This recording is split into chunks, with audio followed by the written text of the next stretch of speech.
So a little over 3 years ago, I did a video where I fixed the UConnect system on my Dodge Charger.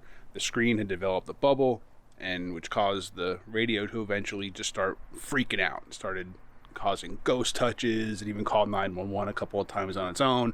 But now, the UConnect has developed a new problem. So recently, it seems to be pretty much temperature related. So it's chilly out here this morning. Let's see if this thing is gonna behave or not.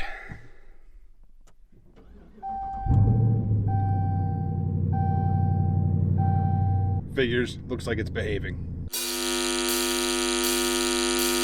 But what's been going on is the screen doesn't always want to turn on, or it gets a bunch of vertical multicolored lines in it, things like that. And you know, with the UConnect, everything runs through that system, like trying to see what the temperature's adjusted to, or trying to control the stereo. Everything's through touchscreen or through the screen.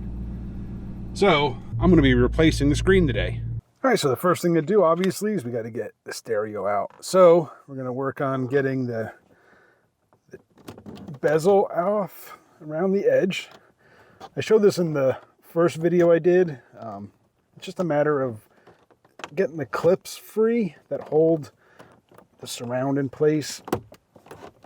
Obviously, you don't want to force it. Just try to work your way around. Nothing seems to want to pop free right now. We'll get it.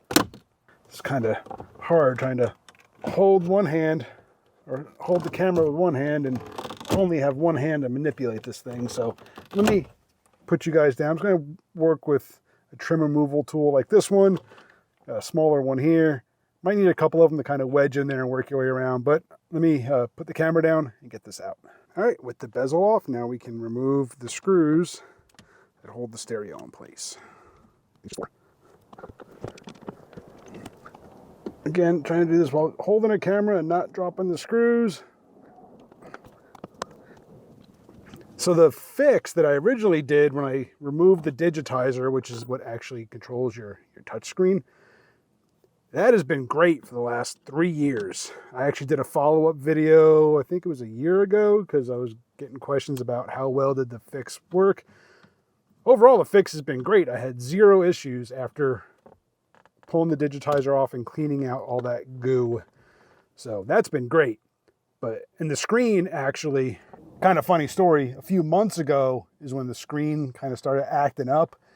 It only lasted like a day. I'm like, no big deal. You know, it only happened for a day. I'm good. This time it happened for about 3.5 days. I had no screen. And of course, when I went this morning to start recording this, screen worked just fine. So after I bought a screen. So yeah, but I'm going to go ahead and, like I said, just get this thing replaced. All right, so with those screws out now, the stereo should just pull right out. We'll remove all the connectors off the back, and we'll take it over to the bench.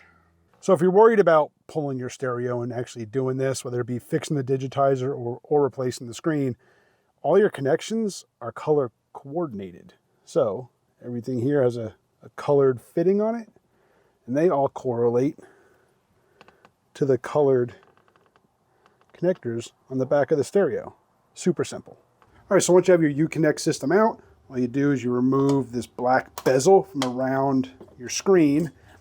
And then on the back side, there are 6 screw locations. So there's in the corners here, and then 2 in the field, one there, one there. And there are long screws like that. Those come out, and then you just lift off the stereo, and there's your screen.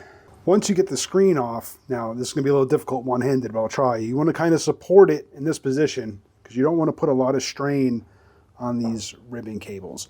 So the new screen here, you see it's got the one cable already attached. I believe this is the one for the digitizer. And then this connector there is this one here, comes from the stereo. This is actually what's powering your display. So for these, they're pretty simple. You can either grab the ribbon cable very carefully and kind of just pry up on it a little bit, and that'll release this clasp. I'm trying to do this in a way. There we go. Pop that up. Cable comes right off. And then same for this one here. Again, just kind of lift that clasp. Connector comes off. And your screen is free. Now we can grab the new one. Now the new one already has a new digitizer also. And supposedly these screens, they've engineered them or redid them so they don't have that goo anymore between the digitizer and the screen supposedly. But I'm leaving obviously the protective coating on here. This will peel off when I'm done. With this, we just put it right in place. And then for these connections, you just reconnect them. Now, you can see, hopefully I'll try to zoom in, hopefully you'll be able to see there are little notches on the side of these ribbon cables, and they'll fall into notches on the connector. So here, maybe you can see that. It's got little notches on the side. They'll fall on the little notches on the screen or on the connector. And you just reattach it. Everything goes back together, just the reverse. Also, be careful of this little connector right here. You don't want to, this little wire down here, you don't want to damage that either. That got stuck in the little fins. There we go. Try to prop this up and support it in a way that it'll hold itself in place. I've got the catch open.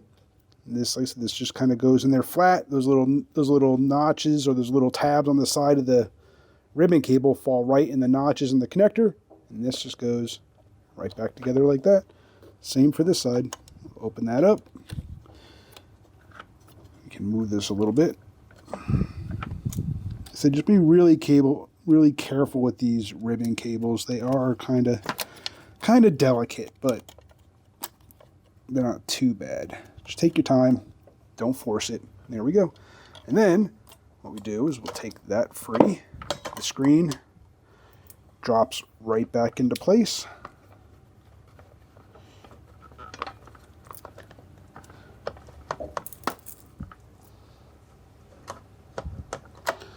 See, it goes right there. I was looking down in between here and I could see the post line up with the screw hole. And then with that, we can start putting screws back together. Now, obviously, I'm not going to run this down all the way. I just want to get them started. Make sure everything is lined up where it needs to be. Yep, that's started. Just going to get the screws started. Like I said, I'm not going to run them down until everything is started. I don't want to cross-thread anything. I want to make sure everything lines up just the way it's supposed to. All right, protective covers, little screen protectors have been removed. And now the outer bezel just goes right back into place. You slide it back over, clicks onto these tabs.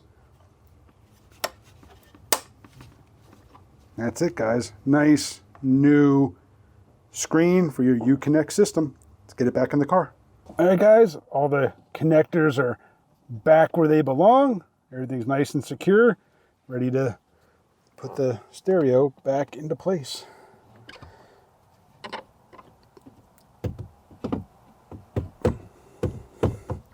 Again, trying to do this one-handed, a little difficult. So I'll bring you back. All right, so everything is back in except for the bezel. What I'm going to do now is I'm going to turn the car on and get the radio turned on, see how it looks, make sure the touch screen functions and everything.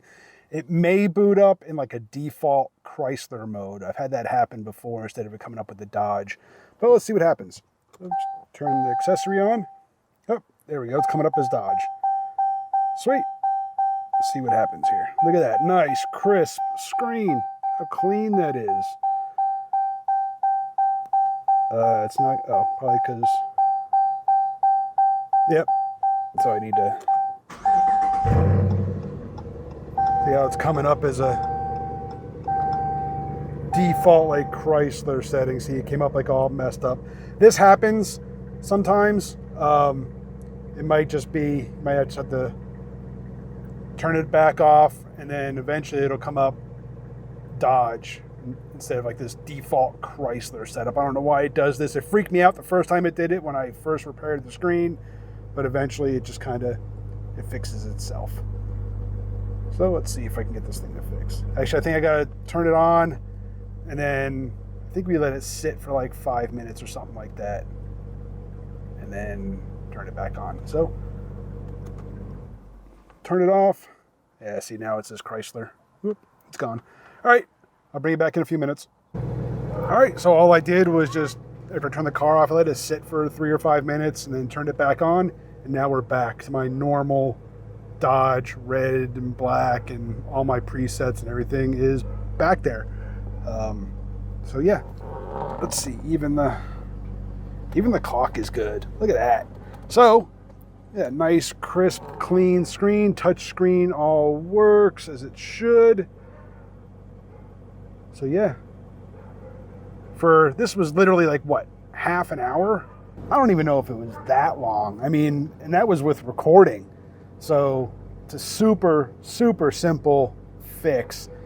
I mean, I think the stereo, I'll leave a link down below. I think the stereo was the screen was $140-ish about off Amazon. They go anywhere from that price up to like 300 and something, depending on which one you get. This probably, obviously for only being 100 and something isn't top of the line, but it fixed it. And for that price, even if you get that bubbling screen and your digitizer starts to fall apart, it might just be worth replacing the whole thing. Either way, pretty easy fix. Appreciate you guys for watching. Hit that subscribe, hit the bell. I'll see you on the next one.